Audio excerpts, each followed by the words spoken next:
Nasaan na ang Diyos sa buhay ng tao? Kinakatakutan pa ba natin? Naniniwala pa ba ang tao sa Diyos? Bakit napakasama na ng mundo? Sino ba ang Diyos sa buhay ng tao? Mahalaga bang kinikilala natin ang Diyos? Ano ang magagawa ng Diyos sa buhay ng tao? Ang Diyos ay Diyos na makapangyarihan, Diyos na totoo, Diyos na hindi tao, Diyos na hindi kwento-kwento. Siya ang Diyos na makapangyarihan, na totoo, na nagbibigay buhay sa tao at sa lahat ng may buhay na nalikha sa mundo.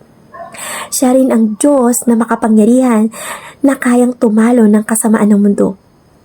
Siya rin ang Diyos na magpaparusa sa masasamang tao. Ang Diyos ay totoo. Ang Diyos ay banal na dapat ay kinatatakutan at kinagalang ng tao. Ang Diyos ay dapat sinasamba ng tao higit pa sa kanyang buhay. Sapagkat ang Diyos ay nasa taas at higit na makapangyarihan sa mundong ito. Ang Diyos ay dapat kinagalang natin at hindi natin dapat binabanggit ang pangalan ng Diyos sa walang kabuluhang bagay. Dapat natin maunawaan na ang pangalan ng Diyos ay makapangyarihan, na dapat pag sinasambit natin, kasabay ang paniniwala natin at pagsamba na totoo ang Diyos na makapangyarihan, na dapat nating katakutan at higit nating mahalin sa mundong ito at sa ating sarili. Dahil ang mundong ito ay maraming Diyos. Ang tao pag higit na minamahal ang sarili kaysa sa Diyos, ito na ang ginudiyos niya, hindi na ang Diyos na makapangyarihan. Pag ang tao ay higit na minamahal ang mundong ito kaysa sa pagmamahal sa Diyos, ay Diyos niya na ang mundong ito. So paano siya iingatan ng Diyos kung ang Diyos niya ay mundo? Para lang sa mundong ito, ang buhay ng taong ang higit na pinapaniwalaan at higit na minamahal ay ang mundong ito. So mahalaga na ginagalang natin at sinasamba natin, iniibig natin ng higit ang Diyos. Ang Diyos ay walang pangalan, ang Diyos ay walang nakakita sa Diyos kahit noong mga unang tao. Ang Diyos ay makapangyarihan na tinatawag na Yahweh, na ang ibig sabihin, siya ay siya nga na Diyos na makapangyarihan, na mahabagin, mapagmahal at mapagkalinga sa tao. Ngunit nagpaparusa sa tao hanggang sa ikatlo at ika-apat na salinlahi ng tao.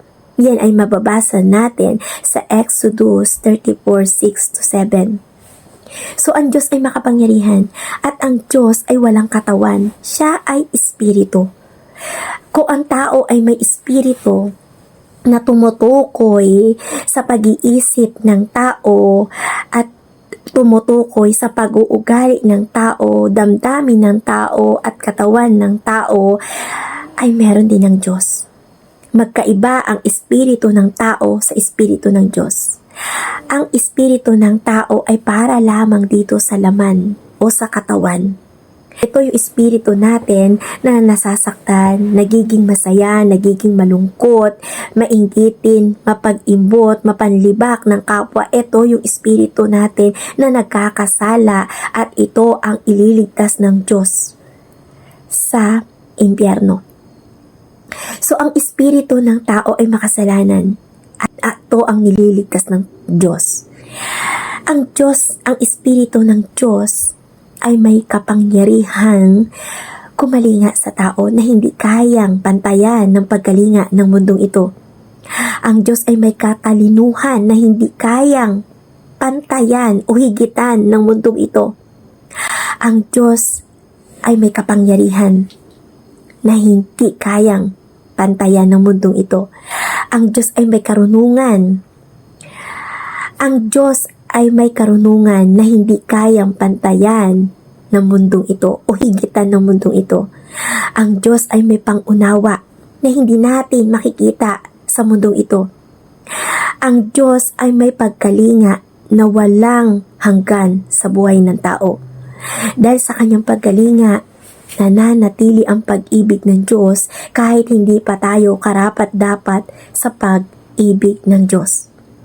Ang Diyos ay makapangyarihan na dapat katakutan ng tao. Ang Diyos ay totoo. Siya ang Espiritu na lagi nating kasama, na nagbibigay sa atin ng buhay. Sabi sa salitang Hebreo, ang Diyos ay Espiritu at ang Espiritu niya ay Ruach Elohim, na ang ibig sabihin ay hangin o hininga. Ang Espiritu ng Diyos ay maihalin tulad sa hangin, na hindi man natin nakikita o nahawakan ay nararamdaman natin, at saan man tayo mapunta ay nandun ang hangin. At kung walang hangin, patay ang lahat ng may buhay sa mundo. Dahil sa hangin, nananatili tayong nakakahinga. So ang ating hininga ay maihalin tulad natin ang Espiritu ng Diyos dyan. Dahil ang Espiritu ng Diyos ay maihalin tulad natin sa ating hininga.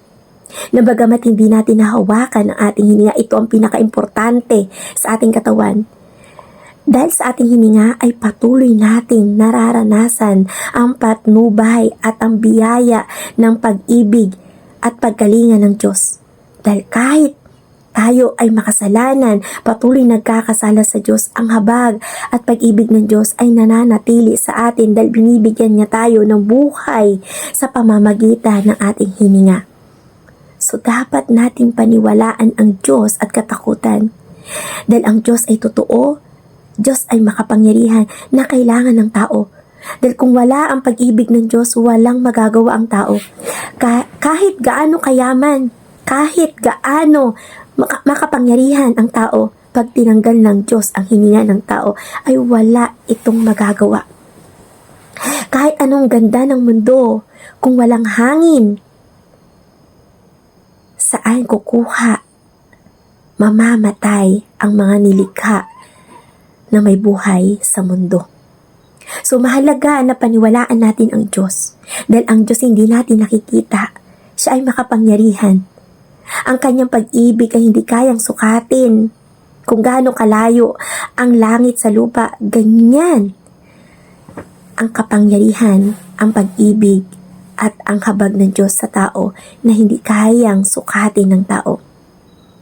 Mapalad tayong mga tao dahil patuloy tayong minamahal ng Diyos, patuloy tayong kinakalingat ng Diyos, at patuloy tayong binibigyan ng pagkakataon na kilalanin natin ang Diyos. Napapatunayan lang natin sa buhay natin na totoo nga tayong kumikilala sa Diyos kung higit natin na iniibig ang Diyos kesa sa ating sarili at sa mundong ito. Kung higit nating pinapahalaga ng Diyos. At hindi tayo pwedeng magalit sa Diyos na tayo ay hindi kinakalinga ng Diyos, hindi tayo minamahal ng Diyos dahil nananatili ang buhay na binibigay sa atin ng Diyos.